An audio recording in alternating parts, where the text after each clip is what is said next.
welcome to day 2 of listening to hear me talk about the syllabus. Reminder, if you have any questions, please don't hesitate to email me, and I will get back to you as quickly as I can. I'm going to kind of go through this fairly quickly and skip some things because I'm tired of doing this, and I'm sure you're tired of listening to me.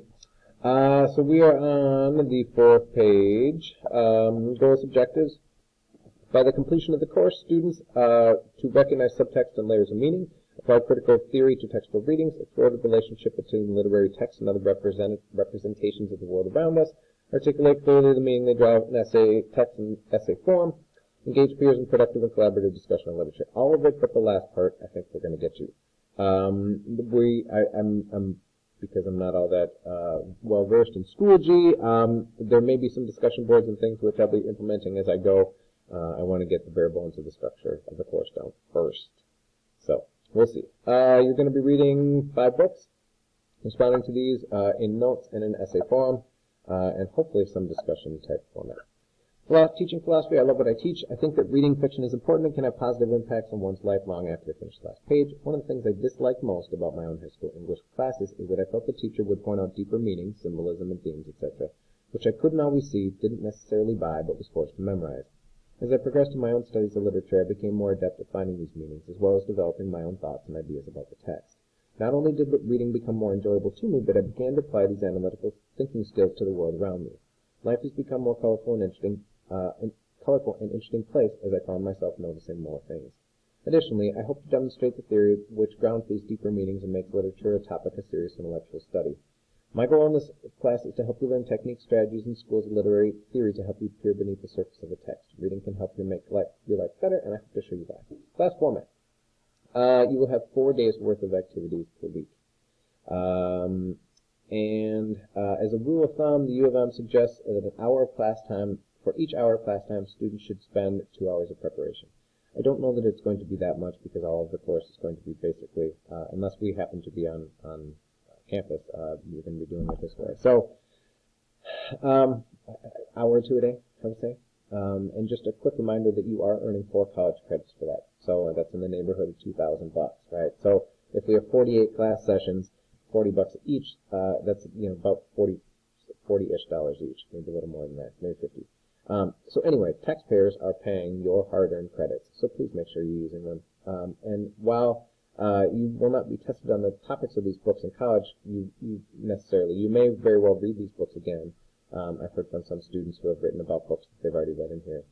But also, the more you read, the better you get at reading hard things. And the more you write, the better you get at writing. And next year, when you cannot do rewrites and you're spending a great deal of money for credit, you're going to want to be as good at writing as you can be.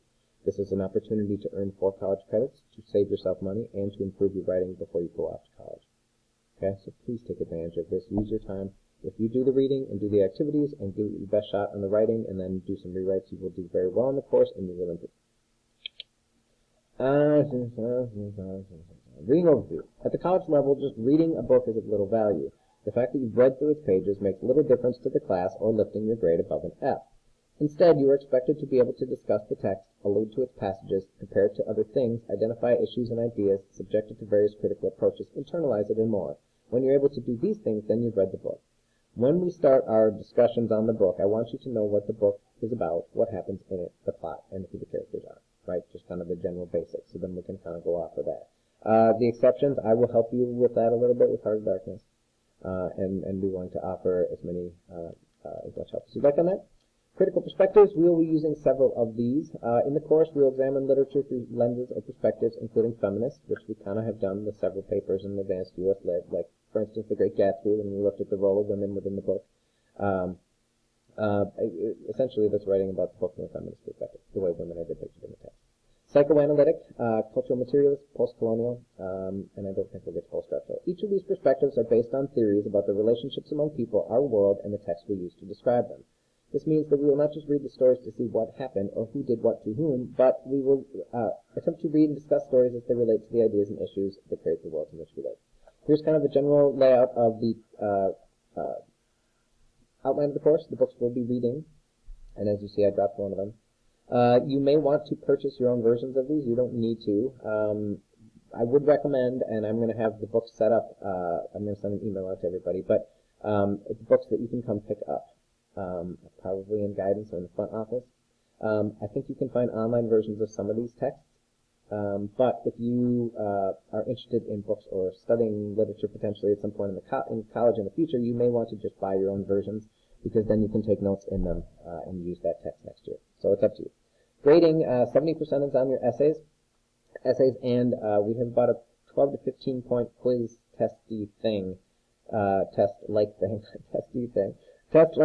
at the start of each book. I'm trying to put a little more teeth to the, if you're not reading, I want your grade to be hurt by that a little bit more. Minimum 1,000 words on turnitin.com. I will give you prompts that you can use, but you don't need to use them. If you want to come up with your own again, I would run that by me first. Yeah. So 10% off each day that you do not hand it in, so please do your work on time and you'll do well in here. Class participation. There are a number of different things that factor into this, especially since it's going to be difficult for us to get together to participate. I will have you submit answers to some of the in-class activities. That will go into the participation category. Your notes will go into the participation category, and I'm assuming that as I get smarter and better at this, there will be some form of either message board or structure where you are commenting on each other's ideas and thoughts to help fill in those gaps on the participation points. University of Minnesota, Twin Cities Academic Policy Spring 2020. Student Conduct Code. University seeks an environment that promotes academic achievement and integrity, that is protective of free inquiry and serves the educational mission of the university. Similarly, the university seeks a community that is free from violence, threats, and intimidation, that is respectful of rights, opportunities, and welfare of students, faculty, staff, and guests of the university, and that does not threaten the physical or mental health or safety of members of the university community. As a student of the university, you are expected to adhere to the Board of Regents policy, the Student Conduct Code. To review the Student Conduct Code, please click on that PDF. Note the Conduct Code specifically addresses disruptive classroom conduct, which means engaging in behavior that substantially or repeatedly interrupts either the instructor's ability to teach or the student learning. The classroom extends to any setting where a student is engaged in work toward academic credit or satisfaction of program-based requirements of related activities. So don't be disruptive, if you can. Use of personal devices in the classroom. Using personal devices in the classroom setting can hinder learning and instruction, not only for the student using the device, but also students in the class. To this end, the university establishes the right of each faculty member to determine if and how personal electronic devices are to be used in the classroom. A big difference between college and high school is if the college professor tells you to put your phone away and you do not, they can just say go away and do not come back. Right? They assume you are wasting your hard-earned money, or they just say forget it, let them use their phone. If they want to waste their money, they can waste their money. Scholastic dishonesty. This becomes a bigger and bigger issue. Do not do this. Do not cheat. Okay? Now, with the quizzes and tests, I'm just going to have to trust your honesty. The quizzes that you take, each question will have a 1-minute time limit to hopefully cut down on cheating. Just do your best on it. Do the reading. This is good practice for college. If you cheat on a paper, you will receive a 0 on the paper, and that will have a major impact on your grade. At the U, if you were to do that and plagiarize the paper, you would get an F in the course. They would just tell you to not come back. If you were in graduate school, it would probably wreck your career, as if you were a professional and you did some type of plagiarism. If you were doing any writing or publishing, that would wreck your career. The penalties for this kind of thing get more severe and intense the further you progress through academia and into the professional world. Don't do it. You don't need to do it.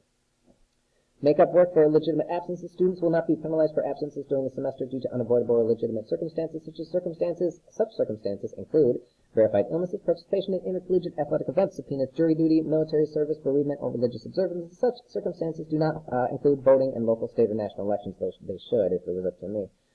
Complete information clicker. Appropriate student use of class notes or course materials. Taking notes is a means of recording information, but more importantly, of personally absorbing and integrating the educational experience. However, broadly disseminating class notes beyond the classroom community or accepting compensation for taking or distributing classroom notes undermines the instructor interest in their intellectual work. Product will not substantially furthering sorry, I heard things in the hallway and then I lost my spot. Furthering student interest in effective learning. Such actions violate shared norms and standards of academic community. Don't do it. Grading is 90, 80, 70, 60, pretty standard. Sexual harassment, don't do that ever. I'm just going to give you a very quick rule of thumb as you go off to college, as this seems to become an increasingly worse problem as you get older. If you want to ask someone out and you ask them out and they say no, do not continue to ask them out. If You want to kiss someone who does not want to kiss you, do not try to kiss them. And if you want to have sex with someone who does not want to have sex with you, do not try to have sex with them. I should not have to say these things, but I do. So remember that. Sexual assault, sexual harassment, stalking, and violence. In my role as a university employee, I'm required to share information that I learn about possible sexual misconduct with the campus Title IX office that addresses these concerns. This allows the Title IX staff member to reach out to those who experience sexual misconduct to provide information about personal support resources and options for investigations that they can choose to access. You're welcome to talk with me about concerns related to sexual misconduct. Within my requirements of the job, I will be responsive to your requests for confidentiality and support as possible. You can also, or alternately, choose to talk with a confidential resource that will not share the information that they learn about sexual misconduct. Confidential resources include the Aurora Center, Boynton Mental Health, and Student Counseling Services.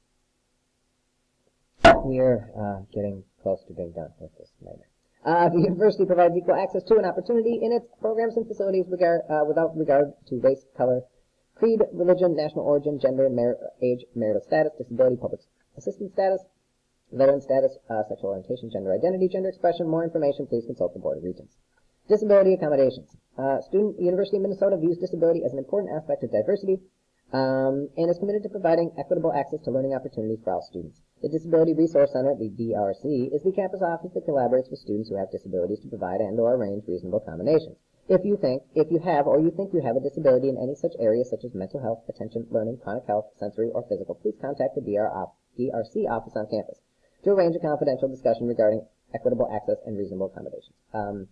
So the information for the CIS Associate Director is right there. Students with short-term disabilities, such as a broken arm, can work with instructors to minimize classroom barriers. In situations where additional assistance is needed, students should contact the DRC as noted above. If you're registered with the DRC and have a disability accommodation, letter dated for the semester of this year, please contact your instructor early in the semester to review how the accommodations will be applied in the course. Mental health and stress management. Okay, we are getting close to being done. I'm going to get through this very quickly. Mental health and stress management is a student may experience a range of issues that can cause barriers to learning, such as strained relationships, increased anxiety, alcohol, drug problems, feeling down, difficulty concentrating, and or lack of motivation. These mental health concerns and stressful events may lead to diminished academic performance and may reduce your ability to participate in daily activities. University of Minnesota services are available to assist you. You can learn more about a broad range of confidential mental health services available on campus via Student Mental Health website. Academic freedom and responsibility. For courses that do not involve research, academic freedom is a cornerstone of the university within the scope and content of the course as defined by the instructor. It includes the freedom to discuss relevant matters in the classroom. Along with this freedom comes responsibility. Students are encouraged to develop the capacity for critical judgment and to engage in sustained and independent search for truth. Students are free to take reasoned exception to the views offered in any course and study and to reserve judgment about matters of opinion, but they are responsible for learning any content of the course for which they are enrolled. Basically, this kind of comes down to, I had a graduate school professor who said, you don't have to buy this, you just have to use it, right? So you don't have to accept what you are being taught, you don't have to think it's logical, but you just have to know it for the test, right? So you can disagree with it philosophically as long as you are doing it politely. And that also is an important thing to learn to practice in school as you go off into the real world, is how do you disagree with people that you disagree with in a way which is not rude, right? And which does not cause them to shut down. Insider information, you know all of this stuff. I want quotes and evidence for all the ideas that you bring up in your text. If you have difficulties at home or in your life, especially as it pertains to things going on right now, do share that with me and be in touch with me early in the process. I'm pretty flexible, and I realize that sometimes things, especially as they are now, are more important than what is going on in school. So if you have difficult things going on, please contact me, and I can try to help you with that. This is a big one. If you're going to go to the U of M or one of the U of M affiliated schools, this is a bigger decision because if you drop the course, then you lose your job, right? In college, you get one kind of get-out-of-jail-free card where you drop your course and it does not affect your GPA. If you're going to the U and you take this course and you drop it, next year when you start at the U, if you drop a course, you will not receive a W, and you receive an F, which does affect your GPA, right? So if you're going to go to one of the U affiliated schools, this is a bigger decision. I will have a little more information because you'll be registering online on your own. So that is all for today. Continue reading ceremony. I will give you one day off from watching these lectures. Thanks.